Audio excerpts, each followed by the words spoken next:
news, scores and highlights from NFL Week 1. The New York Jets kick off their season this Sunday at 1 p.m. Eastern Time against the Pittsburgh Steelers, a highly anticipated matchup at MetLife Stadium. Quarterback Justin Fields, fresh off a lucrative 2-year contract extension, aims to make a significant impact in his second season. This game marks a reunion of sorts, as Aaron Rodgers, after a less than stellar 2-year stint with the Jets, returns to the field against his former team. Rodgers, now with the Steelers on a 1-year deal, is widely speculated to be entering his final NFL season. The stakes are high for both quarterbacks and their teams. For Fields, it's a chance to prove his worth and lead the Jets to victory. For Rodgers, it's potentially one last shot at glory against a team he knows well. Fans can follow live updates throughout the game for all the latest news, scores, and highlights.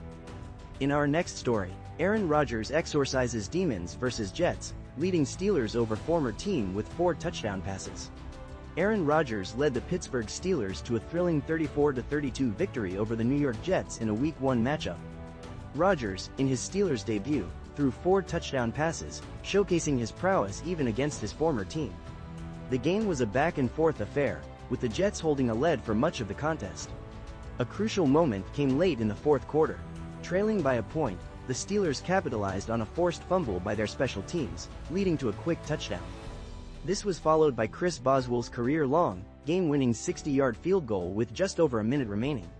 Newcomer Jalen Ramsey sealed the win with a crucial pass breakup on 4th down. Despite a strong offensive performance from the Jets, including 2 rushing touchdowns and a passing touchdown from Justin Fields, their 2 missed 2-point conversions proved costly. The Jets also struggled with pass defense, allowing Rodgers to consistently move the chains. Breece Hall's 107 rushing yards highlighted a strong Jets rushing attack, but ultimately, it wasn't enough to overcome Pittsburgh's late-game surge. The Steelers' victory was a testament to Rodgers' leadership and the team's ability to capitalize on crucial turnovers. The game, a high-scoring offensive spectacle, concluded with a defensive play that secured Pittsburgh's hard-fought win. In our next story, blood moon, total lunar eclipse was visible across Israel, Middle East. Skywatchers across a large swath of the globe were treated to a breathtaking total lunar eclipse on Sunday. In Israel, the celestial event began in the evening, reaching totality, the dramatic, blood moon, phase, around 8:30 p.m. This stunning reddish hue, lasting over an hour, was caused by the Earth's shadow blocking shorter wavelengths of sunlight while refracting longer red wavelengths onto the moon's surface. The moon appeared larger and brighter than usual due to its proximity to Earth. The eclipse, visible to the naked eye, offered a spectacular sight, although darker viewing locations provided the best experience. Despite some cloud cover in certain areas, public viewing events were held across many regions to help people witness this rare phenomenon. The celestial show wasn't limited to Israel, it was visible across much of Asia, the Middle East, the Horn of Africa, and parts of Australia and Antarctica.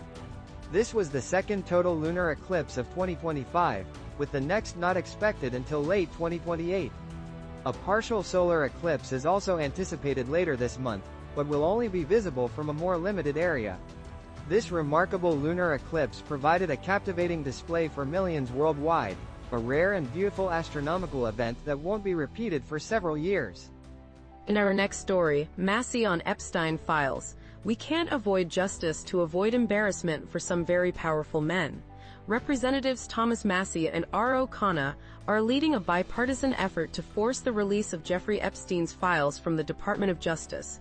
Massie argues that justice must be served regardless of the powerful individuals potentially implicated, stating that avoiding accountability would be unacceptable.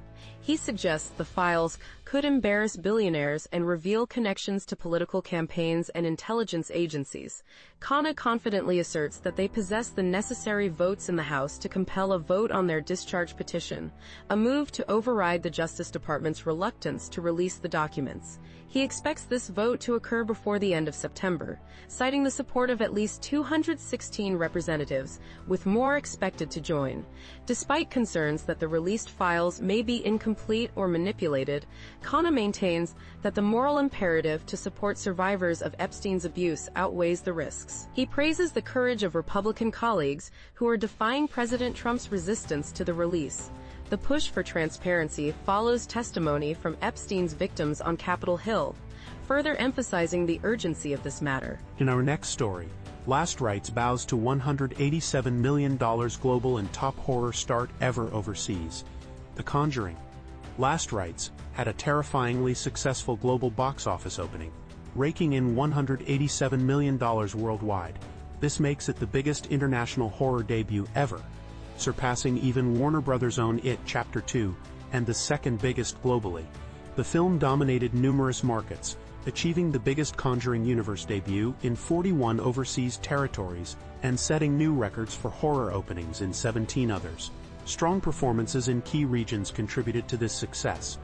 Latin America saw the film become the biggest horror opening of all time, while Asia witnessed the largest Conjuring universe opening, particularly impressive in Indonesia and the Philippines with market share exceeding 80%. Top debuting markets included Mexico, the UK, Brazil, India and Indonesia. Beyond Last Rites, other films also performed well. The Bad Guys 2 is nearing $200 million globally, while The Roses added to its international total. Several other films including Weapons, F1 and Jurassic World Rebirth continued their international runs with varying levels of success. Further releases are planned for Last Rites, including France, the Middle East and finally, Japan in October. This suggests the film's box office success is likely to continue growing